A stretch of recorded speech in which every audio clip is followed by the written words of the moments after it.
hardcore legend, Mr. Mick Foley. Mick, how are you, man? I was doing good until I see that my neck is now showing signs of aging. It's getting yeah, youthful. I'd say facially youthful, but other parts of my body are showing some signs of age. Well, it happens to all of us, but we're going to talk about the good times today. We're going to celebrate the life of Mr. Paul Bearer. Sadly, March 5th will be the 10-year anniversary of his passing. Gosh, I can't believe it's been 10 years. Wow, But that has been a long time. he grew up, of course, William Moody. I think a lot of us first discovered Mr. Moody through his Percy Pringle III character. And then, of course, famously, he hit the big time at the WWF as Paul Bearer. But from the newsletters, it says William Moody, who grew up in Mobile, Alabama, was a lifelong wrestling fan. His entry into the business started when he was a teenager and shot photos at the matches for Gulf Coast Championship Wrestling. Ironically, his beginnings were similar to that of two of pro wrestling's other best managers of the era, Jim Cornette and Paul Heyman, who you hear in the background. They also Yeah, started out. someone is at the door. My animals are not happy with it. They're letting themselves be known. All right. My wife's tending to the situation. It's breaking down in Shreveport. When do you first remember meeting Mr. Moody? Oh man, I remember Percy for the first time, meeting him in World Class Championship Wrestling. I'm trying to put a month on it. I'm trying to think of whether December '88 sounds about right to me, or maybe November '88. He was coming back to World Class, and like anybody, we've talked about this before, and you probably talked about it many times on other shows. When you get to be really good at being bad, people will come to appreciate you. And Percival Pringle III was lively. He was humorous. And he was somebody the fans took to over time. So when he came back after a pretty lengthy absence, I don't know where he'd been. The territories were kind of dwindling at that time. I think it was down to World Class. Memphis, Portland may have been around. I think Kansas City may have been hanging on by a thread, a couple others by a thread. So I don't know where he went or if it was wrestling related, but when he came back, he was a babyface and he was aligned with Eric Embry. And I think his first night back, Devastation Incorporated dealt him a terrible beatdown. And that really, endeared Percy to the Dallas crowd. I think he breaks in the business in the summer of '74, wrestling as Mr. X in Greenville, Alabama. And it's somewhere at the same time, he finds himself interested in mortuary science. Did you know that back when you met him in World Class? Um, Man, this is where I don't know. I do not know. My guess is no, because it came as a surprise to me to find out that he was a licensed mortician when he became the Undertaker's man. I'm not ruining anything by jumping ahead, right? No, Like, no, of course if not. you're listening to the show, you know that Percy Pringle became Paul Bearer, legendary Hall of Fame manager, and so I do not think I knew at that time. It just feels like it writes itself. You know, the idea of a professional wrestler who also is going to become a mortician. I mean, that Yeah, seems like yeah. Oh a well, I think it pays to have more.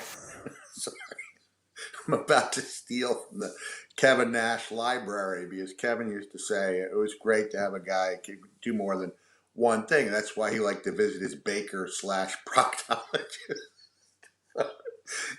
Kevin Nash. that's so fantastic. I'll go in. I got like a couple of cinnamon rolls and a quick colonoscopy. It's tremendous.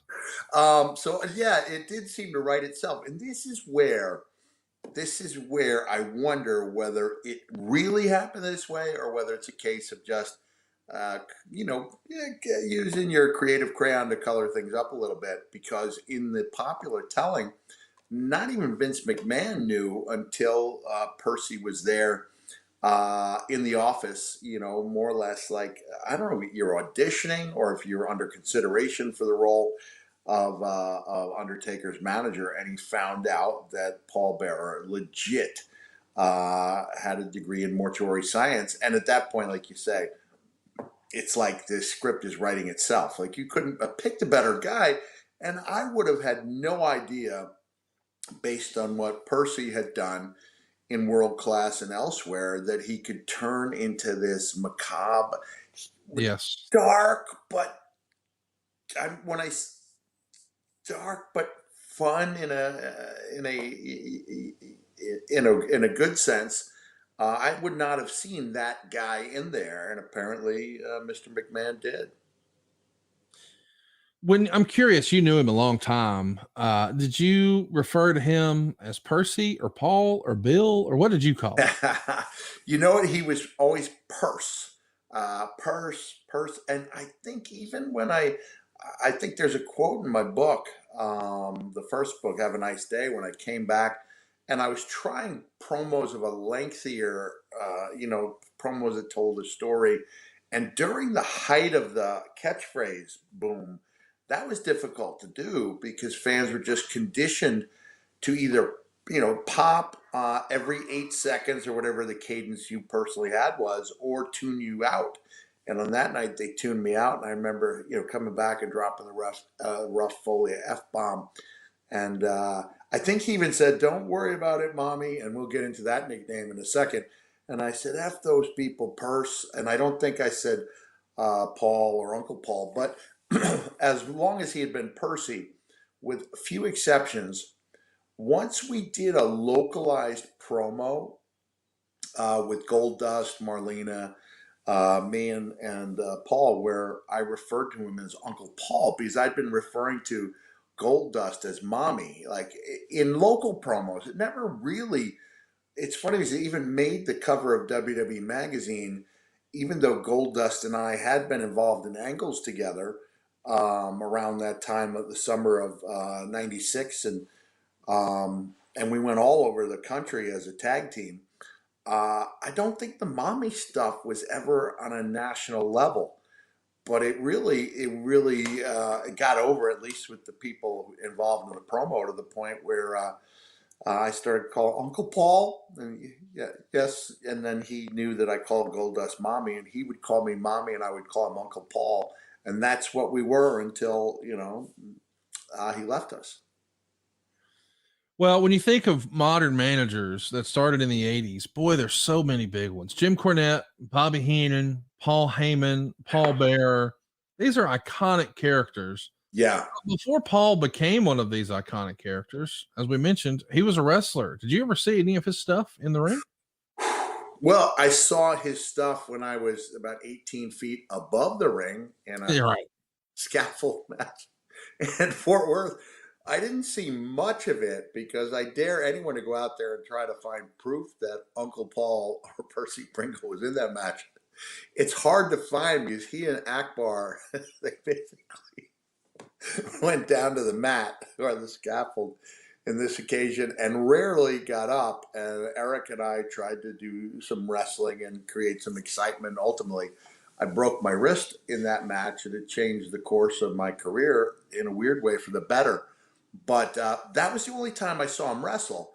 I know that when after I left, he got involved in a feud with young stunning Steve Austin, but I never actually got to see what he could do. I never saw him in any of the incarnations inside the ring. Have we pointed out that he broke in? It was Michael Hayes, right? Was there one other guy that they would go to the mat who would go to the matches with them when they were young in the Mobile area? I don't know. I didn't think Michael Hayes was down there then. I thought Hayes grew up in Pennsylvania, and then his But you mom I think, know wound up down oh, there. you're not thinking Pensacola. You're thinking Pennsylvania. I think he was Pensacola to start, and then wound up moving to Pensacola. Okay, because the legend has it that the two of them, along with I think one other wrestler who didn't make it, Hollywood John Tatum was the other Oh one. yeah, John Tatum was tight with Hayes. Yeah. Yeah, and I think they called themselves cousins. Whether there was a relationship or just a wrestling cousin, I don't know. Wrestling But I company. think the three of them grew up as fans attending matches together. We'll have to have a follow up just to see if that's true. He leaves the business after his first son is born in the summer of 1979, but he can't stay away. So Mr. Moody comes back in 84 and starts working for Championship Wrestling from Florida. He's going to be immediately paired with the main event heel at the time, Rick Rude. And he's even going to be ringside for Lex Luger's debut. And this, of course, is all as a manager. So when you think about, I mean, it's really kind of hard to even imagine guys who got out for 5 years and then come back and maybe in a different role because he's no longer a wrestler, he's a manager, but right away programmed with one of the top guys. That's pretty rare in wrestling to walk Yeah, away, I come think back. so. And I Spot. think as great of a worker as Rude became when he was younger and had or learned the art of the promo, Rude later went on to become an excellent promo guy as well. He needed something to make him that main event guy, and that appears to have been Percival Pringle III. Well, he of course has his biggest success and biggest push there in world class. He's managing Rick Rude there, but ultimately Rude is going to leave for Jim Crockett Promotions. But Percy stays put here in world class, and he's going to play the ultimate spoiled rich kid brat, whatever you want, against the Von Erichs. How good was Percy at getting heat in this character? Oh man, he was good. He was good. I never actually got to see Percy live, but I'm just going by the during that era.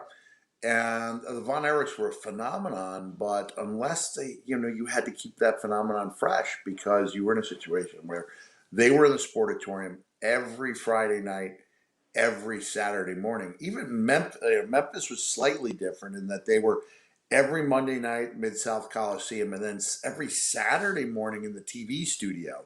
So it was a little different than it wasn't back to back days. The TV studio only held about 150 fans, whereas the Sportatorium for those Saturday morning tapings was putting about 1,500 people every Saturday morning and every Friday night. So you'd have about the same audience. This is how I recollect it. Actual figures may be a little different, but my recollection was that business was on the upswing, largely due to the Eric Embry babyface turn, which people really bought into. Eric Embry, strangely enough, with a great crew of baby faces, and we've talked about this in a previous episode, but you had Eric, you had Kerry, you had Jeff Jarrett, Gentleman Chris Adams, Brickhouse Brown, Jimmy Jack Funk turned babyface. You had a great babyface crew. Um, and but even prior to that, the Von Erichs were super hot, and they needed something to keep them in the ring every Friday night and every Saturday morning. So you had to hope that storylines connected, and I think the inclusion of Percy Pringle made sure they had a good connection rate. No doubt. He was fantastic at his job, and he's not just a manager. He's also working in the front office. He's going to even become a commentator. He's even going to help promote some of the house shows. Hey, he'd even work the merchandise stand and write the programs. He's sort of having a Bruce Pritchard like experience where he's doing a little bit of everything. Is that the way you heard him talk about world class? Yeah, because when I was in world class, he would call some of the matches. I remember I had a really good Sportatorium match with Eric Embry. Like I mentioned, he was the top baby face. At that point, I was only 3.5 years in the business. It seemed like it took me forever to get there, but in retrospect, it was like the blink of an eye.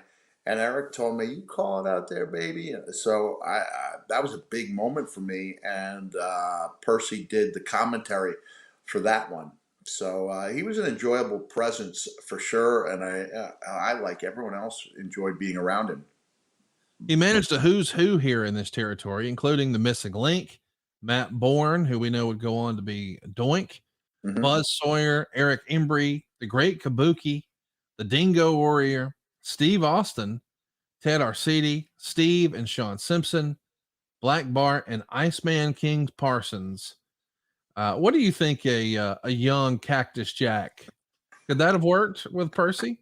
Yeah, it sure would have. I mean, I was really happy to be there with Akbar by the time I got there, Akbar was really the only game in town when it came to heel managers. But I think Percy and I would have had a good connection. And I also realized that I said that he battled against Steve Austin, but I guess this was a case where he was managed at first, turned. You know how these turns are, right? Yes. Yes. Jericho and I once passed time on a 3 hour drive simply by discussing Big Show's heel turns. And we finished the ride and we were only halfway there, and that was 20 years ago. So men and women do tend to go back and forth, and that was, I guess, the case with Percy. No doubt. You actually wind up being across the ring from Percy. I could find on 3 separate times. March 17th, 1989, it's the Simpson brothers and Percy Pringle taking on Cactus Jack, Gary Young, and Skandar Akbar. Wow. They would happen a month later in Fort Worth. Eric Embry and Percy Pringle III against Cactus Jack and Skandar Akbar in that scaffold match you talked Yeah, about. there we go. Okay. And then the penalty box match was in Mesquite, July 4th. Matt Bourne and Percy Pringle against Devastation Incorporated, which of course is you and Skandar. You wrote a big story about the scaffold match in your book. Can you tell us about your hesitation going into the match and having the match? And was Percy a part of that? Like, was he a calming sort, or is he the site who's going to sort of give you a little bit of shit about it and rib you a little bit? Well, Percy, I believe, was kind of terrified up Yeah. there. So I think we were commiserating. I was asked about it. Not for 1 second did I say, "Hey, is there a decent payoff attached to this?" And I didn't for a second like weigh my pros and cons as an athlete or lack of being one.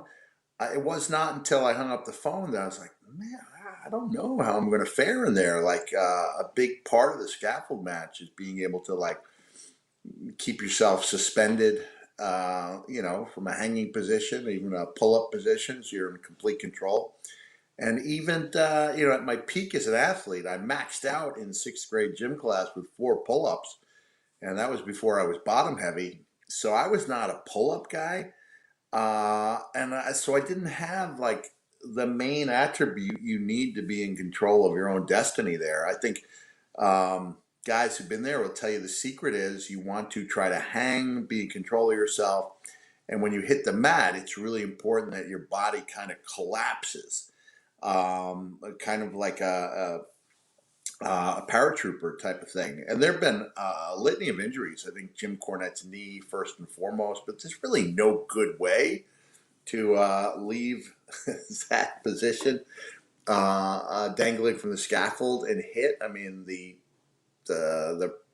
percent, the percentages go up dramatically in that type of match. And so I did leave with a broken wrist and a good memory. Let's talk a little bit about, the most famous part of his career is managing The Undertaker. Right. But a lot of people don't know that before Paul Bearer managed The Undertaker, Percy Pringle managed Texas Red. Oh. So how about that? If you're watching on YouTube, you can actually see the future Paul Bearer rubbing the shoulders of the future Undertaker. Unfortunately, he's going to be taking on Bruiser Brody that night. So it didn't go his way. I think that may have actually been Undertaker's first match. It may have been his first match with Brody kind of giving him a rude, or maybe he came back with what they saw enough in him with that first Brody match. I don't know for sure, but Brody was pretty rough on him because he realized he had a guy with no experience. And I guess that's one sure way to make sure things look good is to, lay that stuff in. Well said. I'd be remiss if I didn't mention that I can't help but think about the fantasy booking. Undertaker versus Bruiser Brody in the WWF. Can you imagine how Oh kick-ass man, that would have been? Brody could have had a whole host of great opponents. He left us in '88. Yeah, imagine that Undertaker character being red hot, 91, 92, taking on Bruiser Brody. Yeah, it would have been something, sure, for sure. I know you voiced over the very first Dark Side of the Ring about Bruiser Brody back when it was a pilot, back before it was called Dark Side, et cetera, et cetera. But you and I've never spent a lot of time talking about Brody. He's a guy who had, even the Brawler Award named after him in Yeah. October. So he influenced a lot of guys. Was he somebody that you sort of mimicked style or borrowed from, or did you hold him in high regard? Talk to me about Bruiser Brody. Yeah, this is something I talked about on my last show. The one man show, Have a Nice Day tour. I was having trouble with my punches as a Danucci student. So Brian Hildebrandt, who we've talked about on the show, was best known to wrestling fans as referee Mark Curtis, but he was Jimmy Cornette's right hand man in so many ways in Smoky Mountain, and he knew the business inside and out. Was an excellent in ring technician as well, often wrestling on independent shows as a teenage mutant ninja turtle. Told me first of all, in the meantime, while I was working on my punches, use karate. Oh my. Talking about like to the throat, like look how much Yes. mileage Abdullah got with the one thrust, right? Yes. Yes. So and when jumping ahead to '97, when Shawn Michaels was hurt, and my goal was to get through those matches without him taking a single bump, brother. These two, boom! I would come in with the mandible claw fingers to the neck and the throat, and Shawn sold it like $1,000,000. So Brian said, use karate. And while you are working your way through this phase, watch these punches thrown by Terry Funk and Bruiser Brody in this brawl in Tokyo. These are the best punches in the business. And so, kind of serendipitous, he gave me that one tape. And not only did it have that amazing brawl with Brody and Funk, but it also had one of the very best Tiger Mask Dynamite Kid matches. And it was through watching that tape constantly that I thought, what if I were to take some of the aspects of the Brody Funk brawling style? I knew I didn't have the physical presence of a Bruiser Brody, but I could take some elements of that. I knew I could not wrestle like Dynamite Kid, but I could take that attitude, like of launching your own body as a weapon.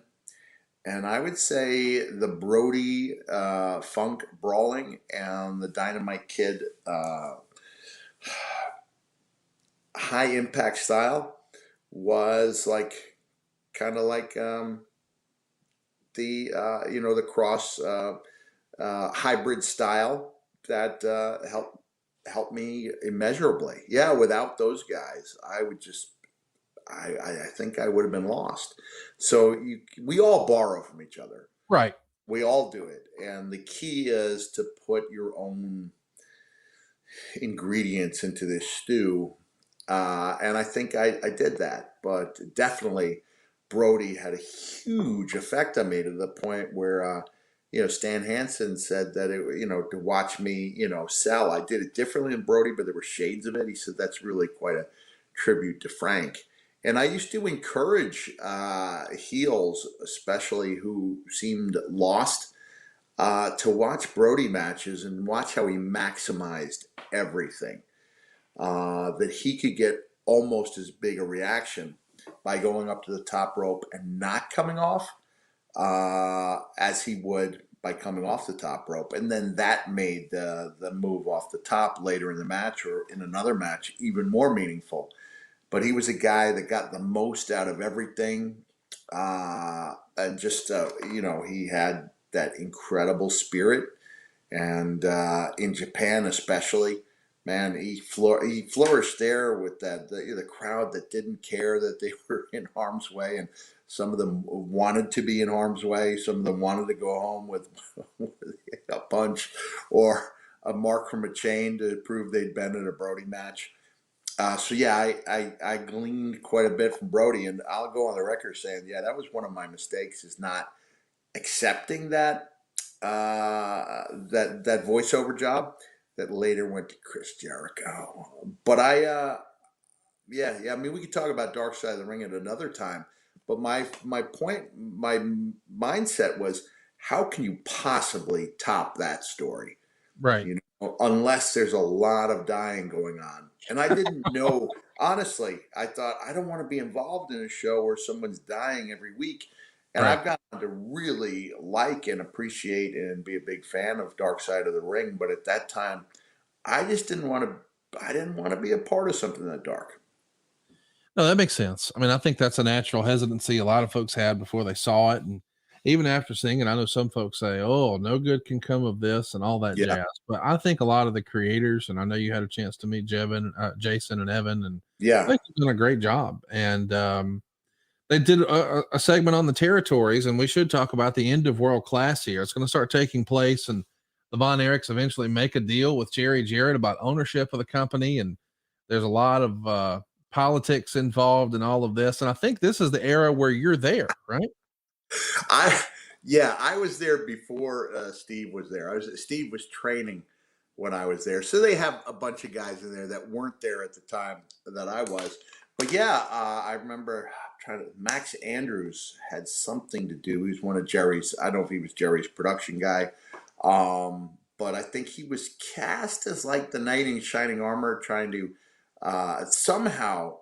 The story was told effectively enough that fans actually cheered when the world class banner was torn down by by Jarrett and Embry, and I think Percy was part of that. That might have even been the photo that you just put up there of the banner coming down, and they turned it to USWA. So as we speak, the last time I saw both you and Grillo was at Jerry's Yep. uh, service, and man, part of the reason have such a debt of gratitude to Jerry Jarrett is that he actually purchased World Class before I got there.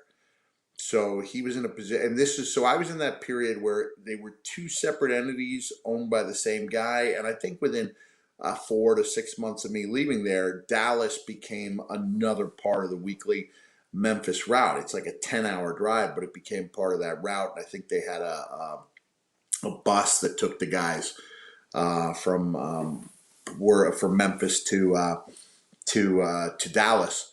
Um, but Jerry brought me and Gary Young on board, and World Class was a new lease on life for me because I was really down. Wrestling business can be really tough on younger guys, especially I was a young man from the north coming into what was a southern territory, and I was kind of, I guess the feeling was costing someone like Tojo Yamamoto bookings by being a new guy in there. So I wasn't, I spent a lot of time down because my first wrestling territory wasn't turning out to be what I hoped it would be.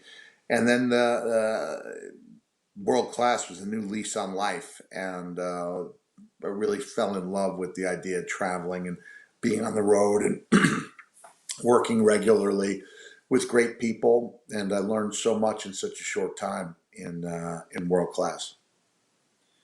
Well, sadly, eventually we know Dallas shuts down, the company goes defunct, and this character debuts at the 1990 Survivor Series called The Undertaker. He's managed by Brother Love here, and I'm sure we'll talk in great detail one day about The Undertaker. But what did you remember when you saw this debut of a new character? And hey, wait, I know that guy. Now, hey, since we last did an episode, the rivalries episode of Mankind and Undertaker has aired on A&E. Have you seen it? It was fantastic. I loved it. Yeah, I'm pretty hard to please when it comes to my own stuff, and I was really happy with it. I think the only point of contention people could have is that it made the Hell in a Cell match look like a rematch of the Buried Alive match when it actually took place a year and a half later and was its own separate angle and not a hot angle at all. It was really a cold angle. But you've only got an hour to tell that story, and I think Right. more than any other rivalry, it's defined by that one match that sticks out in people's minds. And man, it was so, Undertaker was so complimentary towards me, and you could see and, feel the mutual respect there.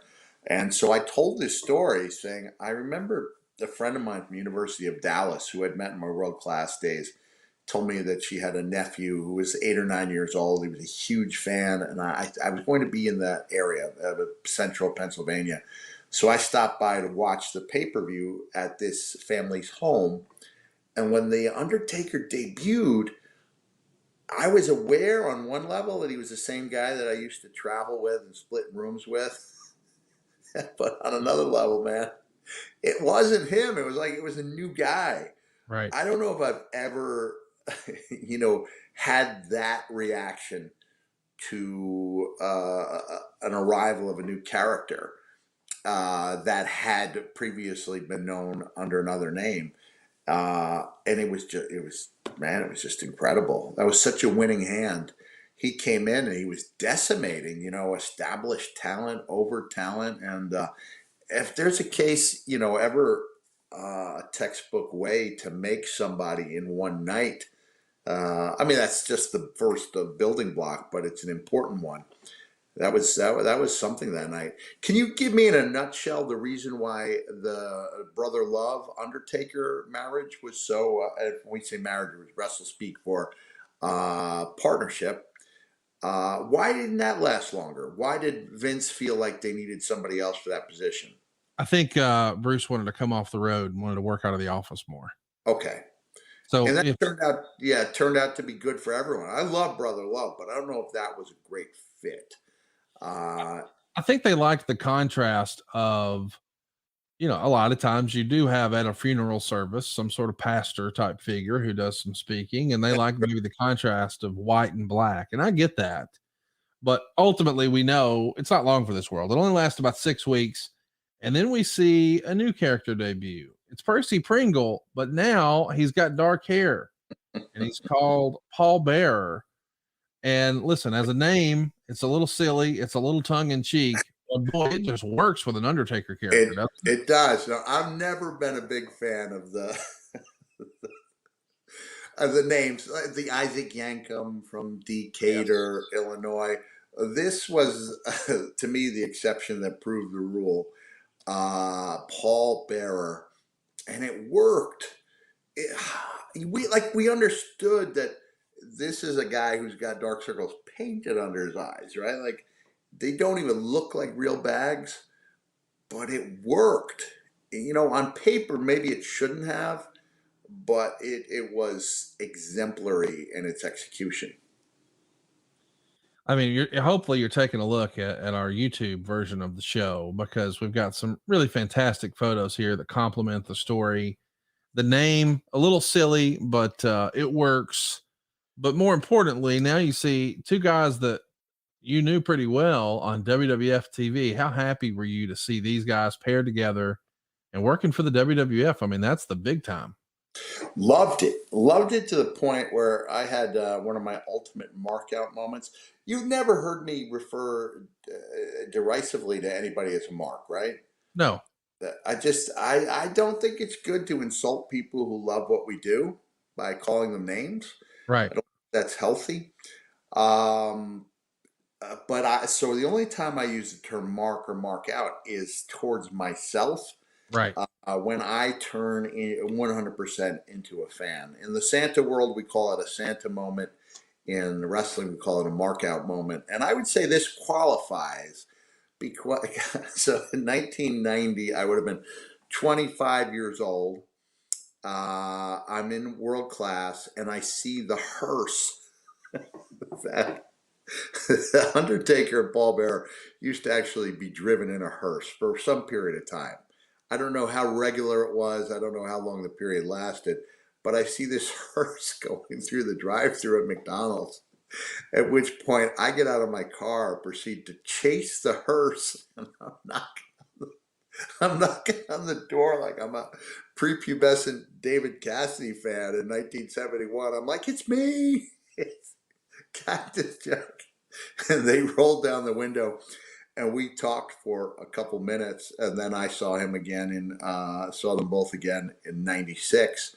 But man, that character had me hook, line, and sinker. I was such a big fan of it, and never would have guessed back then that I would go on to have my most famous moments with both of them. Who would have thought, man? And when you think about them as a pair, as a duo, that might be the best combination of wrestler manager of the '90s. No, Well, you have to remember that Cactus Jack and Barbarian are in that mix too. that's We peas did and carrots. we did some good skits. Yeah, yeah, it really was an iconic duo. Man, I think you could throw Corny and the Midnights in there, Paulie and a couple of his guys. But I think if you asked fans, uh, in the casual to die hard uh, realm, on the extreme end of diehard fans, they might have other answers. But I think casual to diehard, beginning of diehard, I think they would pick Paul Bearer and Undertaker as the most iconic duo. What do you think helped make him stand out so much? I mean, he definitely has a different look, right? He's not Yeah, doesn't look like Percy anymore. Now he's got the white foundation on, so he looks very, very pale, and he's got the dark circles under his eyes, and he's doing a different voice at times, and it's a pretty drastic change from the Percy character. But I yeah, also think, guys like Bobby Heenan, he would get very involved in the matches and do a lot of physical stuff. Percy almost rarely does, and when he does, there's almost like a comedic element to it. He was right. Yeah, look, this should not have worked. I'm going back to say how much I loved it, but how on paper it should not have worked. It's not the tail end. It's in the era of the vocations. Like Kevin Nash says, a guy was he wasn't a character, he was a thing. He was a job. He was yeah, yeah, a and vocation. yeah, vocation. So Paul Bearer is a funeral manager. He's using the name that usually doesn't get over and usually personally irks me. By the way, how much character is that piece of wrapped furniture in the corner giving to this camera shot? I thought it was a piece of art, and I don't know what you rich people do. I was like, that looks like art or something. I gotta ask. Um, Okay. so, repeat the question, please. Well, we're just talking about how it's a different presentation, and it's Yeah, almost a little comedy when he does get involved physically. It's it different from what is. the company's doing. There's a comedic element that probably helped with the longevity. Paul, at that point, less was more when it came to hearing from The Undertaker. He kept that aura of mystery all around him. Paul Bearer did the talking. Sometimes it was funny. And then it was juxtaposed with the very serious nature of what The Undertaker did inside the ring. He would only break character when we got to be 10,000 miles from the United States. And that was only in the period of time when the internet was in its infancy. There was no YouTube. So the idea of Undertaker doing the Chief Jay Strongbow war dance would not hit American shores, but it was a morale lifter for sure for people who were away from their family. And, we're in a kind of dangerous situation when you're getting bomb threats towards your bus. You needed a little of that spirit lifting. And that's what Undertaker supplied for us. Well, we love this character so much. One of the more iconic things that was synonymous with Paul Bear, besides the crazy facials, is the big "oh yes." Do you have an "oh yes" for us? Oh, yes. I didn't think I did, but I think I do. Now I think I do. Everyone had one at one point. Yeah, it was, man, it was a catchphrase. Oh, yes. He would end almost every promo with that. And it was good. Talk to me about the presentation here. We've got some different stuff in terms of the way we're going to evolve the character. He starts with a bit of an angle with Jake the Snake Roberts. He's involved with the Ultimate Warrior, but then he turns babyface by turning on Jake. Was there anything that really stood out to you about these characters before you're there? Are you taking a look and thinking, "Oh, I could do something with that," or "I like that they're doing this," or "Well, that's not really for me"? Well, keep in mind, at the time this was happening, I was on the road um, a lot, a couple hundred days a year with WCW, maybe 240 if you factor in the travel, somewhere around there. So I wasn't getting to see as much of the product as I would have liked. There were VCRs, but I don't. They were kind of few and far between. Um, And if there were, I wasn't in the habit of taping the Superstar show, which is really their main show. It shows you how much the business has changed. That the syndicated show was much bigger than Tuesday Night Titans, which would be the cable show on Tuesday nights on USA. So I would catch up with things every now and then, and I think it speaks to just how good how sinister the Jake Roberts character was when the Undertaker could turn babyface off of him. Well, we know what's coming. It's going to be one of the more iconic runs in wrestling history. And then you joined the company in 1996. Do you just Yeah, pick up right where you left off with Mr. Bill Moody? yeah, exactly. I come in. I guess Undertaker had been one of my proponents. Kevin Nash had been a proponent. I think my guess, never proven, and I never asked Mark, partially because I don't want to get an answer that's contrary to the answer I've had in my head, which was that I think he just got tired of working with guys who were either taller or heavier than him. During the course of that run, with the exception of Jake and Snuka and maybe three or four others, um, up until uh, well, I'm also there was only the streak wasn't even a streak then. It was only six people, but he had been featured with guys like Bundy, Kamala, Giant Gonzalez. So if they weren't taller than him, they were bigger in girth than him, and I think he felt like he had more left in the tank. And I think that was about the time that he started shifting gears. So one of the clips they showed with Mankind and Undertaker was Undertaker really bringing the offense. And the commentary was that I don't think we've ever seen Undertaker move this fast. So he was ready for a transition. And so even though I know these guys, it is strange that they are those characters, if that makes sense. They are the guys I spent time with on the road in previous incarnations, but it's almost like they're different people. But I did, the friendships picked up right away. And we didn't even mention that I actually babysat Paul Bearer's children on two or three occasions when I was in world class. I think I overheard him saying that he was wishing that he and his wife Diane could just have a night out, and I volunteered my babysitting services, and I was excellent. I think I took them to the movies on at least one occasion, and yeah, I've got that going for me. Very few superstars can say maybe no other superstar can say they babysat Paul Bearer's children. We've talked a lot about the Undertaker and your run when you first came into the company, but we haven't spent a lot of time talking about Paul's transition as a character from managing the Undertaker for 6 years here to now he's going to be managing you. Do Right. you think at the time Paul was worried about his spot or how this pairing with you and a new talent could work? Because he's been enjoying a lot of success with the Undertaker, and I could see how guys would be careful about what does this mean for my spot? Do you think he had any concerns like Well, let's just pause for a moment because it appears to me in this photo, if you concentrate long enough, that there is a deltoid muscle to be found. And that? Oh, I see it.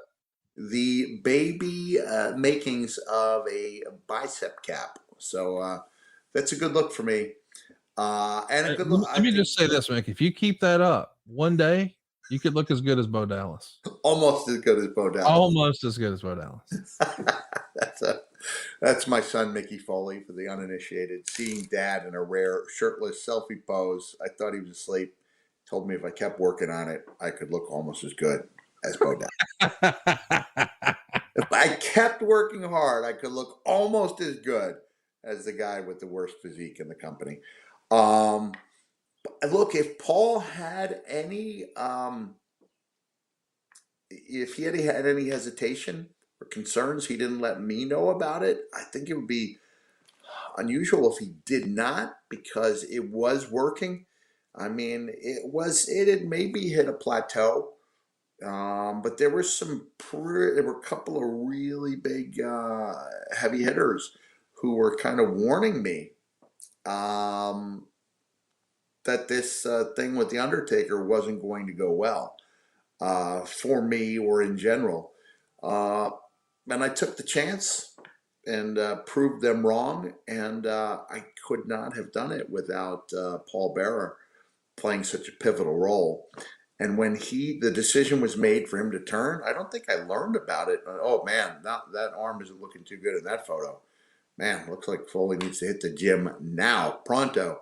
But when he turned on the Undertaker, man, it was heavy, and it was very meaningful. And I felt in a real way that like we were off to the races, and this was clearly a sign that the company was behind me when they have Paul Bear did some of his best work against the Undertaker, not only with me but with Kane, and Kane and I teamed up for a while.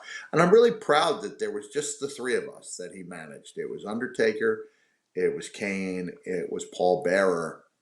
And man, can I skip ahead to? I mean, I Yeah, have. please do. We know from the onset it's been 15 years since we lost Paul Bearer.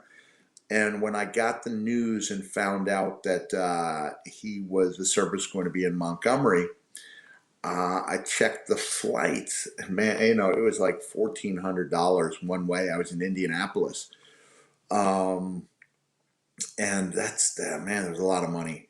And so I checked my rental car, and the rental car was only like an additional $30 to drop in Mobile as opposed, or maybe to drive on back. I was living in the Florida I don't know where the heck I was living at that time.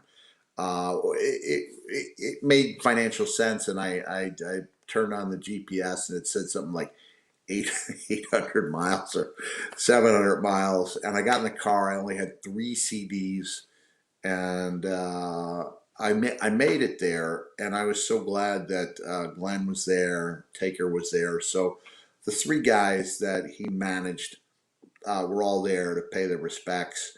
And I could see a few of the old timers trying to hit up Undertaker for an appearance at Cauliflower Alley Club. And we conferenced, and I decided to take one for the team, and that I would be the guy to represent the trio and go out there to Vegas and honor Uncle Paul with an award. Probably more your speed than Undertaker's speed. Fair to say. Yeah, yeah, for sure. But again, it was really nice to see. I think it makes his managerial career remarkable for only managing three guys as that character, and that all three of us stayed pretty tight with him until the end. Go out of your way to check out our SummerSlam 96 episode. That's where we talk about the heel turn, where Mr. Paul Bear is going to join Mick Foley as Mankind. We also covered him being in the shark cage above the ring at Survivor Series 96. And he even manages both you and Vader for a short lived tag team run Oh, before the big babyface turn. How did Vader get along with Paul, with Mr. Moody? I don't remember. Honestly, I don't remember. Man, isn't that a shame? But how short lived was it? Was he in our corner when we did at WrestleMania 97? He was, yes. Okay. Man, we've talked a little bit in the past, but these amazing memories, and that you were only able to hold on to the things that really worked or really didn't. So I think that I'm in the majority with wrestlers who remember things that went terribly wrong and things that went wonderfully right. And if you don't have a recollection, it's a sign that it was okay. Um, so the fact that I didn't even know that means it was okay. It wasn't a disaster. The Vader Mankind pairing never really had the payoff it could have if they'd gone back to the ear. For those who don't know, there we go. That happened in a match with Vader. We could have played off that, but I, I'm sorry. I guess it was okay, but like you said, it was short lived. Well, he's an invaluable part of your run here. And there's even an idea that we should mention here that didn't happen, but apparently it was an idea that was floated by Jim Cornette for a story between you, Sable, and Mark Marrow at WrestleMania. What do you think that would have looked like? Oh man, yeah, Jimmy threw it my way. I don't remember if it was the execution that I was envious of Mark, and he'd come in with the first contract, and I think he'd signed like within a week of when I signed for nothing more than the opportunity. And man, I used that as fuel, and I know Steve Austin did too. I've since I've apologized to Mark for making him the bad guy in my head for doing nothing more than what anyone else would have done. And he's an amazing man who has inspired so many people with his talks. He's one of the best lecturers in the entire country. And Sable was red hot. Like, we probably could have made it work. We probably could have made it work. And I don't know what, I just know I went from, well, I'm going back to the September match with Shawn Michaels, which was originally slotted in as me and Mark. And I don't. You'll have to refresh my memory when it comes to the. I do know that we talked about the fact that Corny. I said, I know Cactus. It's not great. We just want to get you a spot at WrestleMania. And I said, hey, if it's between getting a spot and having a spot that's not good, I'd rather not be on the show. And that's still the way I felt. I still feel like, you get to create your own WrestleMania moments. I was the only guy that ever pointed, after I won a match, I would point to the fast lane sign. I love that. I would point to, in your house sign. Okay. Tremendous. Tremendous. I love you. What a great line. Well, we know that eventually you guys get put back together. You transition back to Paul in 1998 when you briefly become Mankind again. We'll be covering that as we just march through all of 1998 this year here on the show. But you wrote this in your book. 2 weeks after the cell match with Taker, I was given interview time to hype an Undertaker rematch on the Federation's new Sunday Night Heat television show on the USA Network. I went out with mic in hand and in my old ECW fashion tried to make the fans feel what it was like to have my career nearly end.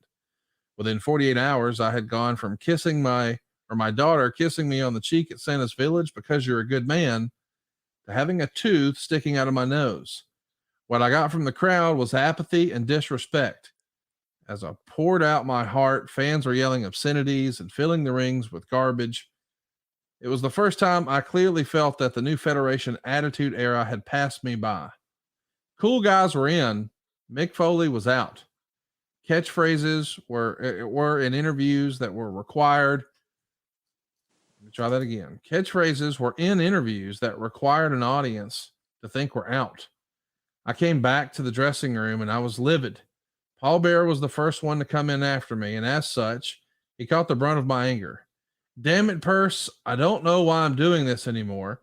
These people don't give a F unless it's a catchy phrase or a set of boobs. I cleaned up some language there. Yeah, you did. Uncle Paul tried to calm me down. Mommy, he said, it's not you. It's the end of a long night and they're tired. I wasn't buying it. They're not tired. They're buttholes, Purse. And you know what? I'm a butthole too for even giving a damn. A long time passed before I felt good about performing again. This is real life here, and you're sharing that. It isn't just quote unquote character work or knee slapper ha-has. Right. You had your real feelings hurt about trying to be real with the audience at a time where they just weren't in the mood for that, right? Yeah. It's funny because I've said before a couple times that if the cell match had taken place during the social media era, it probably would have peaked for about 2 days, trended for 2 days, and been largely forgotten. And instead, it was like this snowball slowly going downhill. And as it went down, it gathered momentum, um, and really captured people's imaginations. But in the immediate aftermath, I don't think my character had ever been more dead. In the 20 years of hell, one man show, I talked about how we'd thrown a lot at people in the course of this was just a little over 2 years. I'd gone from Mankind to Dude Love to Cactus Jack to all three simultaneously to corporate dude love to evil to back to Cactus Jack to corporate dude love to corporate mankind, and it wasn't working. It wasn't working when they booked me in that match with Undertaker at. I was so surprised because I knew the character had hit a snag, and as you can see by the verbiage, I wasn't sure I could undo it, and there was an awful lot of goodwill that accrued over the months, and especially over the years and even decades stemming from that match. But in the immediate aftermath, yeah, I remember being at a signing in Fall River, Massachusetts, maybe a week, 2 weeks at the most. Sable's line was about 4 times longer than I was, and I was scrambling. First of all, I realized I couldn't do the things that I had been doing on a regular basis.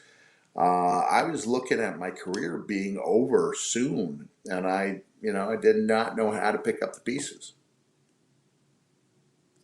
I love that you're vulnerable in your books like this. Was Paul always your sounding board, or just in this particular instance? Yeah, he frequent. A lot of times we had reason to celebrate because things had gone really well, and we loved doing those promos. But in trying to see, and once I took off the mask, even though I had been Cactus Jack, I had been Dude Love, and Jim Ross talked about Mickey Foley. To me, once I took off the mask under the wreckage, the cell wreckage, uh, that character became more of a real guy instead of a character in my head. And I tried to fill him out as such, and it was an uphill. Really was an uphill struggle. If you were to look at both WWE and WCW at that time, uh, things were geared so heavily towards catchphrases and cadences. And I remember saying to Shawn Michaels, I said, you know what? I said, eventually, this is Shawn, I believe, after it was maybe his first return. It may have been the day of or after Hell in a Cell, because that may have been his first time back since he stepped away after losing to Steve at WrestleMania 1998. I said, Shawn, there's going to come a time when our fans are going to require more, and a lot of the newest fans, the fad fans, they're going to hop off the train. So the people who are going to keep the company alive are going to be seen historically as the people who couldn't draw, when in fact they'll be the people keeping the company together. Um, because I was really struggling. Shawn went out and he did his promo and he mentioned Hell in a Cell. And he came back and said to me, if those guys aren't going to mention it, he pointed to the announcers on TV. He said, I thought at least I would, because it wasn't in the cold open. There was no mention of the match in the opening minutes of the show, and Shawn was the first person to bring it up. So, like I said, I know this is supposed to be about Paul Bearer, but it's almost impossible to separate, Paul and Mankind and Undertaker from that match.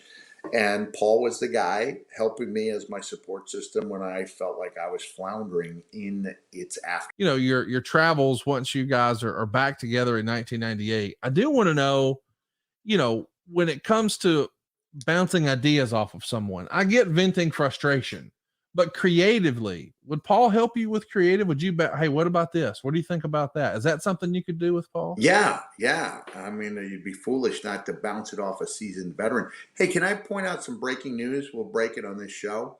Please do. Since we're talking about the cell, and I chose to go au natural without the denture. Uh, the blow I took when I came through the cage was so severe that not only did it knock out these two teeth here, it also did a number on the teeth around it. And one of them, this one here, is getting super loose. So eventually, those two teeth will have to go, which puts the total number of teeth ultimately knocked out in that one match up to 4. And at Wow. that point, that's not a good look. I think you'd argue this is not a good look either. The top teeth, good look. As my son Huey put it, like 7 years ago, he goes, "Dad, don't take this the wrong way."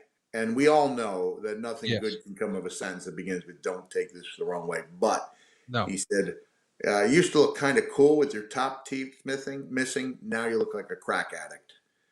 And Oh, I said, son, I believe you're thinking of a meth addict, but I get your point. But it's not a cool look. And having two more gone is not a cool look at all. And so when I see Dr. Britt Baker, I think I will see her next weekend in Louisiana at the Comic Con. We will seriously discuss the whens and hows of having all the Foley teeth. That'll be seven, four on the bottom, three on the top. Replaced in a permanent type of way. are you gonna let Dr. Britt Baker do that for you? We've been talking about it for a couple of years. Wow. So now it's getting to that point where I really don't like wearing the denture. I only wear it, for public things. It's not comfortable. I can't chew with it. And I do. I mean, I like the missing teeth on top, but even that's been 33 years now, or 32 and a half years since I lost them. So it might be time to make that change.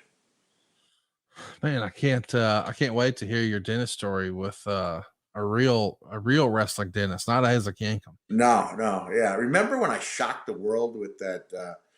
I don't know if you saw it, but I put out a top secret video. It was only about 20 seconds long. And I confided with the world that Dr.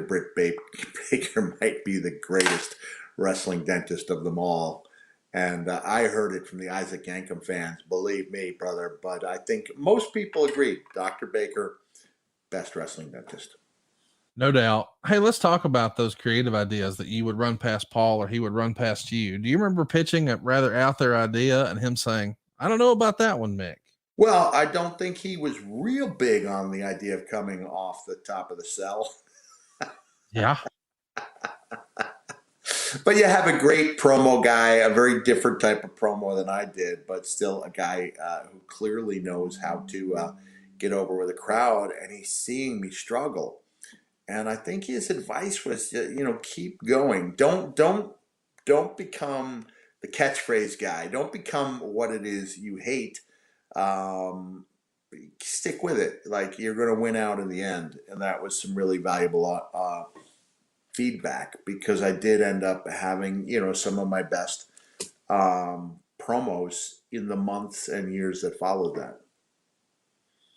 Let's talk a little bit about the Scranton shows. I think you had a fun story with Paul there at the Scranton show. There's a reason why WWE has not been back to the Scranton CYS. It's a Catholic Youth Center. And this is a story. When someone asks me, like at one of my shows during the Q&A, favorite Paul Bearer story, this is my go-to story because to me, it was so much fun. Jack Lanza was he was the agent. I think they call them producers now, but they used to be known as agents. And he knew the CYS was really concerned about the attitude era and the language. So he went around to just about every WWE superstar and Al Snow. Oh my, listen to you. Hey, can we next time I bring that up? I'll give you the Iggy, and you guys can put a rim shot in Yeah. post. Okay. Grillo will have one of those ready. And Al Snow, and warn them about the language, but he didn't go to me because Mankind didn't use any bad language. And we get out there. Scranton CYS was a great venue as far as atmosphere, but it was 2,000, 2,500 seaters, so it wasn't a great show for financial restitution. But we all had fun. The very first time I went to the CYS, I heard Davy Boy laughing. He was like holding his mouth. He was laughing so hard, and I saw he was laughing at was Owen kind of putting on a show for the fans, crossing the ring in like three giant steps. And I was so baffled because Owen was so awful, and I knew he was a great worker. And then I see Davy Boy laughing, and I can drop an F bomb if it's said in Davy's accent, right? Yes, And please it's like, do. he's too much. He's too fucking much. And I look in there, and Owen was putting on a show. So it was the type of place you could have some fun. Like just a great atmosphere for. I don't know if any independents run it or not, or maybe they've had their fill because of my decision to delve across that bridge to the bad language land. Uh, Billy Gunn and Road Dogg were the tag team champions, I think, and they did their, ladies and gentlemen, boys and girls of all ages, Degeneration X probably brings to you, tag team champions of the world. And then Billy goes, "If you're not down with that, we got two words for you." And he held the microphone out because 2,500 people saying "suck it" is so much better than one person saying "suck it." Yes. And as soon as he said it, I reacted uh, in he literally to those words, and I got on the microphone and proceeded to say the word "suck it" in every conceivable way. I was going, "Uncle Paul, I don't want to suck it. Please don't make me suck it." And it was just a succession of "suck it, suck it, suck it." And when we got back to the after the show, Jack Lanza, his head was down. He was shaking his head, and he said, "We will never be welcome in the CYS again." And as far as I know, we never have. And I was the guy who cost us that building. Oh my. Yep. So that was it. Please don't make me suck it. I don't want to suck it. Now a new shirt. You can check that out in our shirt store. Please No, don't make me suck please. No, no, no. it. How we've heard a lot of people described, man, he had such a good mind for the business. Would you classify Paul as one of those guys? Oh yeah, for sure. And I think he had Vince's ear, and I think he had Bruce's ear. And when Paul spoke up, he was somebody you listened to. He came back, with a different look that we see for those of you following us on YouTube. And then he came back with his kind of his natural colored hair, which would be a blondish, and had some of his best success with the Brothers of Destruction with that look. Um, and he was a wealth of knowledge and experience, and somebody that we looked to, somebody who was fun to be around. Um, he had his cranky moments too, but by and large, a really uplifting presence on the road. Let's talk a little bit about the turn in the Paul Bearer character. He's going to reunite with the Undertaker for the Ministry of Darkness, and this is a lot less comedy. His looks a little different, but now there's sacrifices and putting people on symbols, as Bruce would say. Others might call it a crucifixion. Um, did did you have a chance to talk with Paul about this? I know this is a rather controversial era for the Undertaker.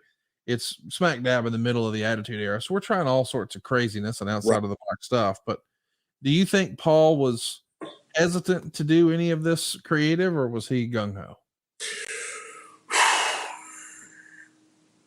I can't remember. Honestly, if I told you, I'd be lying, and we don't want to do this on the show.